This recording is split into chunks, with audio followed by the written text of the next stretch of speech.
The first thing I noticed was the smell. Not wrong, just altered.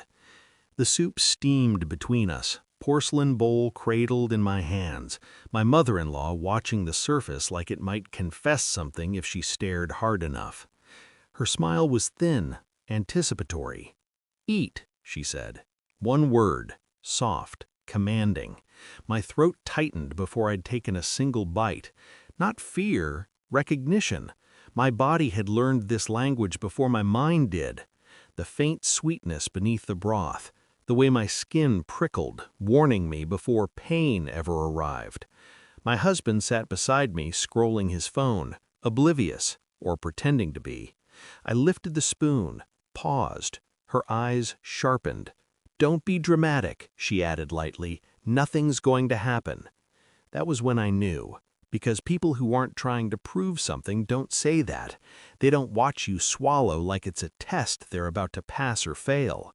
The spoon hovered, the room held its breath, and somewhere deep inside me something fragile finally snapped. She'd never believed me. The allergy, I mean. The anaphylaxis, the hospital visits before I met her son, the medical bracelet, the EpiPens stashed like landmines in every bag I owned. "She just wants attention," she'd said once, not quietly enough. "These things don't just happen." I learned early that disbelief is its own kind of violence. It wears polite clothes, it smiles, it calls you sensitive. At first, it was comments, then rules. No separate meals, no special treatment. Her kitchen, her ingredients, her authority. My husband told me to ignore it. "She's old-fashioned. She means well." He didn't notice how often she insisted on cooking, how she hovered when I ate, how she cataloged my reactions like data points that refused to line up with her conclusion. The night I landed in the ER after her accidental cross-contamination, she brought flowers. No apology, just curiosity. "Funny," she'd said. "I used the same spices as always." I started keeping records after that. Photos, ingredient lists, dates, symptoms. I didn't accuse, I waited. The investigation was quiet, surgical.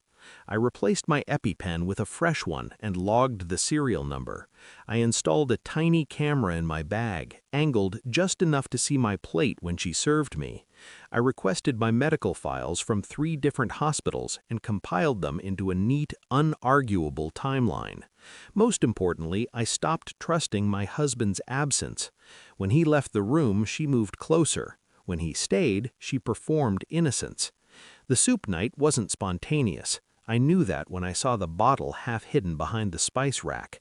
Clear liquid, no label, something she'd brought herself. I scooped just enough to wet my lips. The reaction came fast. My tongue tingled, my pulse skidded.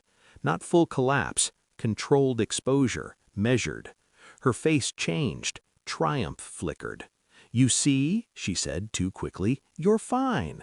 I excused myself, locked the bathroom door, and administered the EpiPen with steady hands. The mirror reflected someone eerily calm, eyes bright with clarity.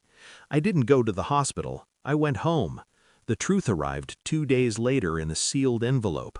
Toxicology report. Independent lab. The substance matched the allergen I'd nearly died from twice before. Concentration calculated, intentionally diluted. Not enough to kill me, enough to prove a point. I invited them both over that evening. I served tea, store-bought cookies, no risks. She smiled, satisfied, certain she'd won. I slid the report across the table. No speech, no accusation, just paper. She read it once, then again. My husband leaned in, confused. "What is this?" She laughed, too loud, too fast. "This is ridiculous," she said. "Anyone could—" "The camera footage?" I asked quietly. Silence. Her face drained. My husband's turned gray. I watched them absorb it. The betrayal, not just of me, but of the story they'd been telling themselves. "She could have died," he whispered. She looked at him then, desperate, cornered. "I was proving she lies." I didn't raise my voice. "You proved something," I said, "just not what you wanted." I didn't call the police. I didn't need to. I sent copies of the report to her bridge club, her church committee, the hospital board where she volunteered. I resigned my presence from her life with documentation attached, and I left my husband. Not dramatically, methodically. Divorce papers, annotated, calm. He cried, he begged, he said he should have protected me. He was right, but realization is not redemption. The last time I saw her, she wouldn't meet my eyes. Her power, built on doubt and control, had evaporated. Everyone knew now, the woman who poisoned someone to be right. I felt nothing. No satisfaction, no rage, just distance. I still check labels, still carry the EpiPen. Some lessons stay in the body, but the need to be believed, that died at her table. I don't need witnesses anymore.